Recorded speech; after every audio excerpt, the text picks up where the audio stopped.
کمال کتے کا نہیں تھا بلکہ حضرت غوث اعظم کے پنجے کا کمال تھا۔ سبحان اللہ سبحان اللہ۔ جب حضرت غوث اعظم کے دربار کے پلے ہوئے کمزور اور ناتواں کتے کی طاقت کا یہ عالم ہے تو جو غلام غوث اعظم ہوگا اس کی طاقت کا عالم کیا ہوگا؟ سبحان اللہ سبحان اللہ۔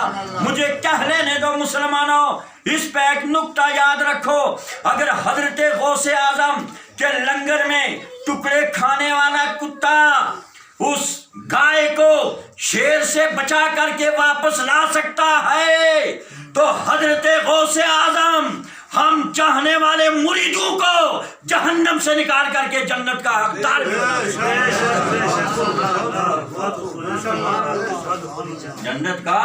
حقدار بھی بنا سکتے ہیں۔ جب کتے کا یہ عالم ہے، ان ٹکڑوں کا یہ کمال ہے تو حضرت غوث اعظم کی ولایت کا کمال کیا ہوگا؟ حضرت غوث اعظم رضی اللہ تعالیٰ عنہ جنگل سے تشریف لے جا رہے ہیں۔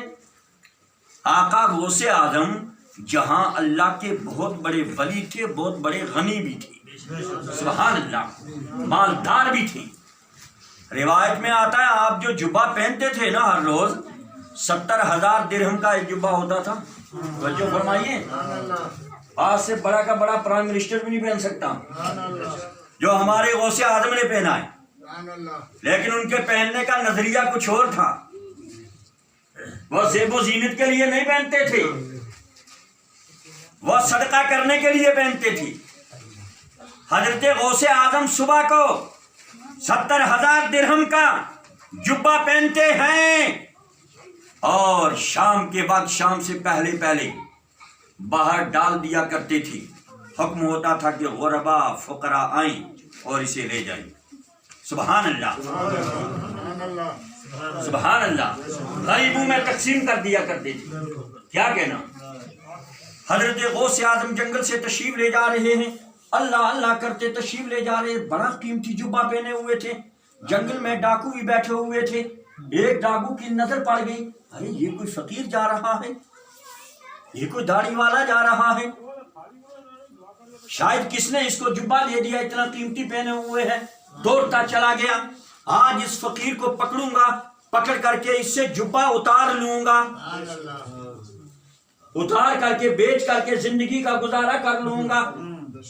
حضرت غوث پاک آگے آگے جا رہے ہیں، ڈاکو پیچھے پیچھے جا رہا ہے۔ ایک مقام پر چلے گی، مقام پہ جا کر کے اس ڈاکو نے غوث اعظم کے جبے کو پیچھے سے پکڑ لیا۔ حضرت غوث اعظم نے نظر ڈالی کہ یہ جنگل کا ڈاکو ہے، اللہ کی بارگاہ میں عرض کیا، مولا پروردگار عالم، اس نے عبد القادر کا دامن پکڑا ہے، صبح قیامت تک نہ چھوٹنے پائے۔ بس اتنا دعا کرنا تھا، زمانے کا ڈاکو زمانے کا ولی و قطب بن گیا۔ نگاہ ولی میں وہ تاثیر دیکھی، بدلتی ہزاروں کی تقدیر دیکھی۔ نگاہ مرد مومن سے بدل جاتی ہیں تقدیریں، جو ہو ذوق یقین پیدا تو کٹ جاتی ہیں زندگی۔ حضرات جو اللہ کے ولی ہوتے ہیں بدکار کو نیکوکار بنا دیتے ہیں، نظر ڈال دیں تو زمانے کے سیاکار کو نیکوکار بنا دیتے ہیں، زمانے کے پاپی کو صالح و متقی بنا دیتے ہیں۔ اللہ والوں کی نظر کا کیا کہنا، جسے نظر ولایت مل جائے تو وہ ہر موڑ میں کامیاب ہو جائے۔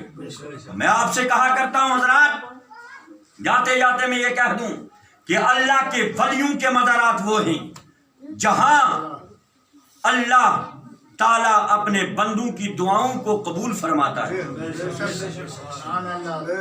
مزارات اولیاء اللہ مقبولیت دعا کے اسٹیشن ہوا کرتے ہیں، یہاں دعائیں مقبول ہوتی ہیں، جہاں اللہ والوں کا گزر ہوتا ہے، جہاں اللہ والوں کی بیٹھک ہوتی ہے، جہاں اللہ والوں کے مزارات ہوتے ہیں، وہاں دعائیں جلد قبول ہوتی ہیں۔ بہت سارے حجاج کرام یہاں تشریف فرما ہے، آپ لوگوں نے حج کیے، حج کعبہ کیا، مقام ابراہیم کیا ہے، اللہ والے کی نشانی ہے، حضرت ابراہیم خلیل اللہ کی۔ مقام ابراہیم پہ حاجی کی دعا قبول، صفا مروہ پہ حاجی کی دعا قبول، آب زمزم پہ حاجی کی دعا قبول۔ یہ تمام مقدس مقامات وہ ہیں جہاں اللہ والوں نے بیٹھک کی ہے اور اللہ والوں نے دوڑ لگائی ہے۔ جہاں اللہ والے گزر جاتے ہیں وہاں اللہ تعالیٰ اپنے بندوں کو ان کے صدقے میں ان کی دعاؤں کو قبول فرماتا ہے۔ وہ اللہ کے ولیوں کے مزارات سے ہمیں امن کا سبق ملتا ہے، ہمیں سلامتی کا درس ملتا ہے۔ ہم اللہ کی بارگاہ میں دعا کرتے ہیں، مولا ہماری ریاست جموں کشمیر میں امن و امان عطا فرما، سکون و اطمینان کی زندگی عطا فرما۔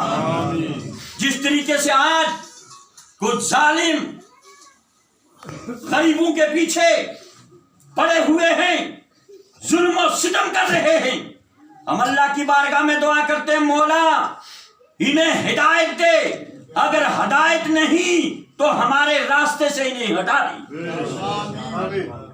ظالمین کے ظلم سے ہم سب کو محفوظ فرما، ساری انسانیت کو محفوظ فرما۔ ہمارا اسلام کسی کو بلا وجہ قتل کرنے کی اجازت نہیں دیتا، کسی کو بلا وجہ مار ڈالنے کی اجازت نہیں دیتا۔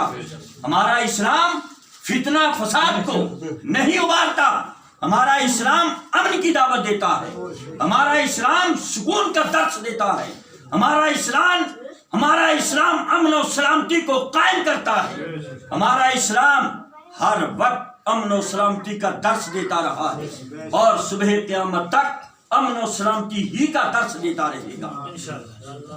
ہم اللہ تعالیٰ کی بارگاہ میں دعا گو ہیں کہ مولا ہمارے اس جموں کشمیر میں امن عطا فرما، سکون عطا فرما، چین کی فضا عطا فرما۔ پروردگار عالم ہم سب کو ایک و نیک بنا، صراط مستقیم پہ گامزن فرما، اور الحمدللہ آپ تیار رہیں۔ پچھلے دنوں میں ہم نے امن و سلامتی کی ایک کانفرنس کروائی تھی، انشاءاللہ اس اگلے مہینے میں ہم بڑے پیمانے پر امن و اصلاح کانفرنس کروانے جا رہے ہیں۔ آپ سبھی لوگ جو ہیں وہاں تشریف فرما ہوں، آپ سبھی آنے کے لیے تیار ہیں؟ انشاءاللہ آئیں گے تاکہ آپس میں بھائی چارہ وہ قائم رہے۔ اور ہم آخر میں یہ بھی گزارش کریں گے کہ مسلمانوں خود بھی نمازی بنو، اپنے بچوں کو بھی نمازی بناؤ، صراط مستقیم کی طرف لاؤ۔ یہی چیز ہے نماز جو انسان کو دنیا میں بھی کامیابی دلاتی ہے، آخرت میں بھی کامیابی دلاتی ہے۔ آج دنیا میں موبائل فون بہت ہیں، اس موبائل فون کا کام کیا ہے؟ بیٹھے ہیں یہاں، ابھی ڈائل کر لیا تو جناب لندن میں بات کر لی، آن کی آن میں قاری اعظم صاحب امریکہ میں بات کر لی، جاپان میں بات کر لی، دیگر ممالک میں یہاں بیٹھے بیٹھے بات کر لی۔ تو موبائل کا کام ہے زمین والوں کو زمین والوں سے ملاتا ہے، فرش والوں کو فرش والوں سے ملاتا ہے۔ نماز اللہ کی ایسی عبادت ہے جو زمین والے کو آسمان والے سے ملا دیتی ہے، جو فرش والوں کو عرش والے سے ملا دیتی ہے، جو مخلوق کو خالق سے ملا دیتی ہے، جو بندے کو خدا سے ملا دیتی ہے۔ نماز ایسی عبادت ہے جو ہمارے آقا کی آنکھوں کی ٹھنڈک ہے۔ خدا کی قسم، ادھر امتی عشق و محبت کی جب نماز پڑھتا ہے آقا علیہ السلام کی آنکھیں ٹھنڈی ہو جاتی ہیں، آقا ہم پہ مہربان ہو جاتے ہیں۔ آج کے بھرے مجمع میں حضرت سیدنا و سندنا سید پیر بگا شاہ صاحب رحمت اللہ تعالیٰ علیہ کے عرس پاک کے موقع پر میں آپ سے گزارش کروں گا کہ اللہ تعالیٰ جو ہے، ہم اللہ کی بارگاہ میں دعا کریں گے، اور ہم سب اللہ کی بارگاہ میں دعا کرتے ہیں اللہ تعالیٰ ہم سب کو ایک و نیک بنائے، صراط مستقیم پہ گامزن فرمائے۔ اور ہم یہ دعا کرتے ہیں اللہ تعالیٰ ہماری اس آج کے اجلاس کو شرف قبولیت کا درجہ فرمائے۔ ہمارے ان تمام علماء، حفاظ، قراء، حجاج کرام، نوجوانان، بزرگان سب پہ اپنا فضل فرمائے، اپنا کرم عطا فرمائے۔ یہ قصہ لطیف ابھی نہ تمام ہے، جو کچھ کہا آغاز باب تھا، وما علینا الا البلاغ۔ السلام علیکم۔